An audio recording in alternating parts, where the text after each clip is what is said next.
Alrighty. I've gathered you all here to name the murderer. No, wait a minute, that's not it. Alright.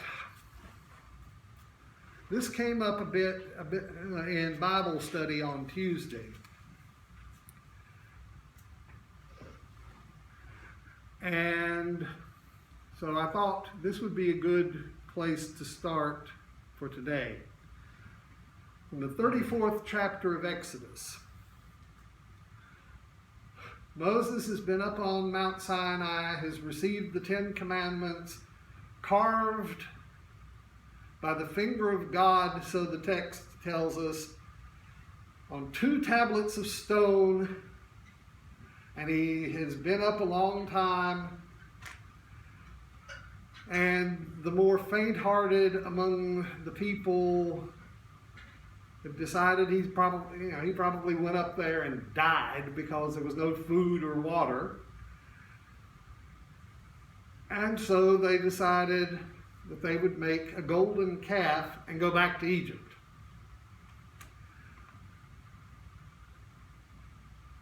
Except that it's when the revelry is at its height that Moses comes down from the mountain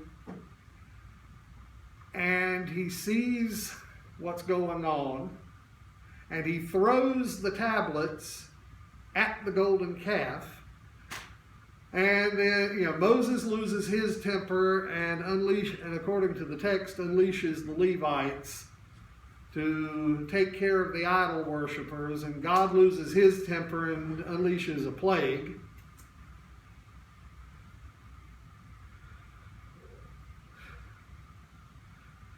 And after all of that, there is the inevitable cleanup. And that's where we join the text. The Lord said to Moses, "Carve 2 tablets of stone like the first, and I will inscribe upon the tablets the words that were on the first tablets, which you shattered. Be ready by morning, and in the morning come up to Mount Sinai and present yourself there to me on the top of the mountain.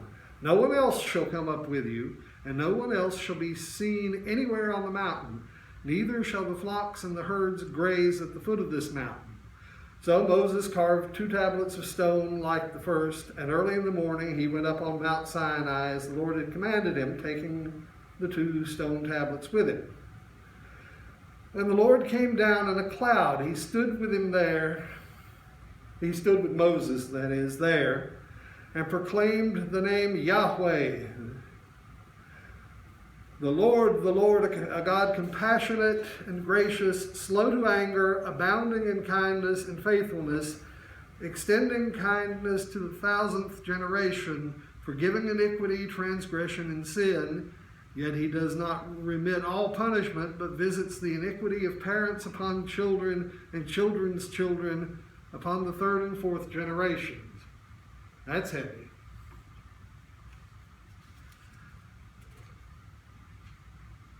And the Lord said to Moses, "Write down these commandments, for in accordance with these commandments I make a covenant with you and with Israel." And he was there with the Lord 40 days and 40 nights. He ate no bread and drank no water. And he wrote down on the tablets the terms of the covenant, the 10 Commandments.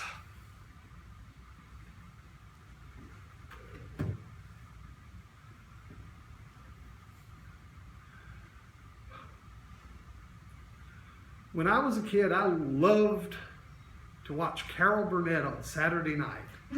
Who else did? Anybody? Anybody old enough? Yeah. Mm-hmm. And one summer in the middle 70s, they replaced Carol Burnett at that 10 o'clock slot on Saturday nights with a mini-series called Moses the Lawgiver.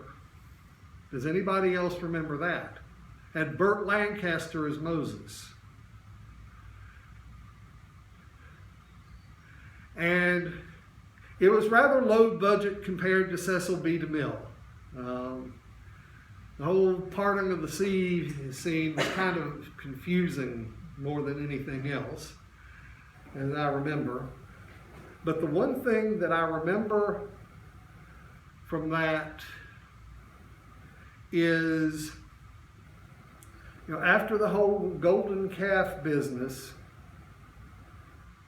you had Lancaster as Moses saying, we must start again. And so that's pretty much what Exodus tells us. The work of the first 6 weeks was wasted, so it was to be done. It was there to be done again. So Moses carved 2 more tablets and went up. Only this time, it sounds like in the end, Moses had the words dictated to him, and he carved the replacement set of the commandments.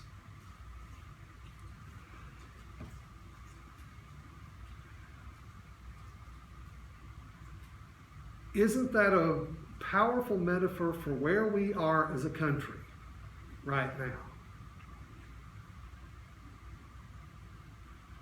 Without going into the politics too deeply, we must start again. We have to remember who we are. We have to remember how to be together again. I mean, it's like like anything I've ever seen of a marital spat. There's the storm, and then you have to come back together, pick up the pieces. If anything was thrown, you got to sweep up the fragments. And you have to remember how to live in the same house again. You're just now beginning to learn that, aren't you? Oh.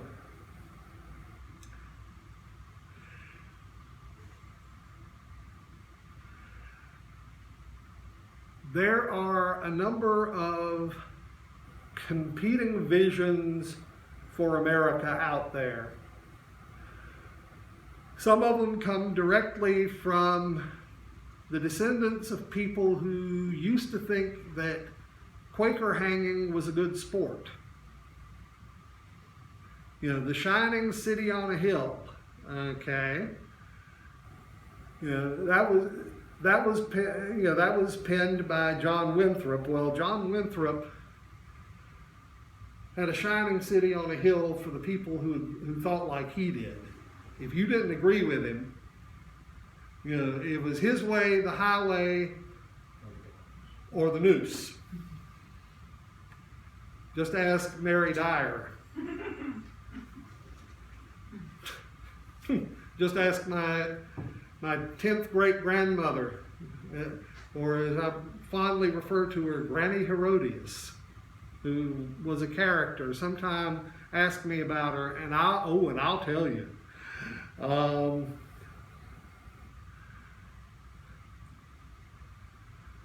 But the vision that I like the best, the one that comes closest to my heart, is probably the best known sonnet in all of American literature.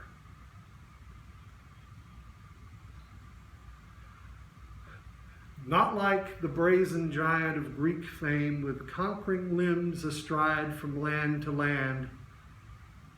Here at our sea-washed sunset gates shall stand a mighty woman with a torch whose flame is the imprisoned lightning, and her name, Mother of Exiles. From her beacon hand glows worldwide welcome. Her mild eyes command the air-bridged harbor that twin cities frame. Keep, ancient lands, your storied pomp, cries she with silent lips. Give me your tired, your poor, your huddled masses yearning to breathe free, the wretched refuse of your teeming shore.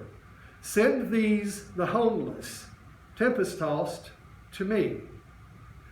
I lift my lamp beside the golden door. Very stirring words. Very Jewish words. I mean, mother of exiles. The poet Emma Lazarus was of Sephardic Jewish descent. The Sephardic Jews were the ones who were driven out of Spain by Ferdinand and Isabella the same year that Columbus made his first voyage across.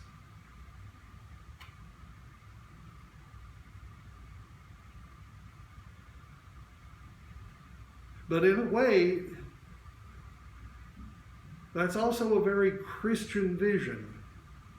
That's what the church is to be, the mother of exiles. We know in part and we prophesy in part, but when completion arrives, what is partial will pass away.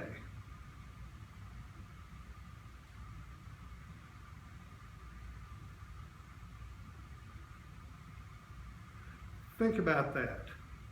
That is precisely who we are called to be as a church.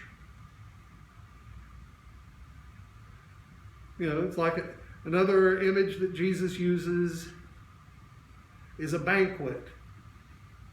And everybody is invited. And when the people who were invited first won't show up, well, go out into the hedgerows and the highways and bring them in.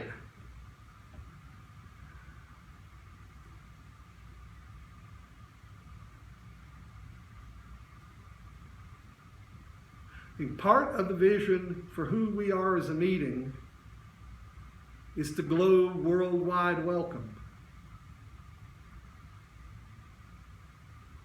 It's nice to see that we have a president who is steering us back to that vision as a country. It's nice to see that we as a meeting have never forgotten that vision.